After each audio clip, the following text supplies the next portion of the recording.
आता हे पेट्रोलमध्ये 20% इथेनॉल, 30%, 85% नंतर फ्लेक्स फ्यूल, या गोष्टी पेट्रोलियम मंत्रीने बोलायला पाहिजे का परिवहन मंत्र्याने बोलायला पाहिजे, नितीन गडकरी सरांनी बोलायला पाहिजे? मला एक गोष्टीचं उत्तर द्या. जो पेट्रोलियम मंत्री तो याच्या पेट्रोलचा पी सुद्धा काढत नाही. जो ॲक्च्युअल ज्यांनी हे बोलायला पाहिजे पेट्रोलबद्दल की पेट्रोलमध्ये 20% इथेनॉल टाका, 50%, 100% काय असेल ते एक्स्ट्रा ते टाका असं, दुसरंच भलतंच कोणीतरी बोलतंय. आणि हे का बरं बोलताय? यांचं काम काय आहे? रोड दुरुस्त करणे.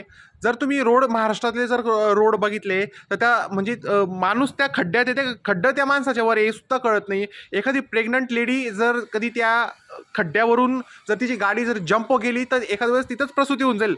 एवढी जबरदस्त परिस्थिती महाराष्ट्रातल्या रोडांची आहे. पेट्रोलमध्ये इनोव्हेशन करणं सोडा आणि त्या रोडांना जरा नीट करा, त्याच्याकडे लक्ष द्या सर.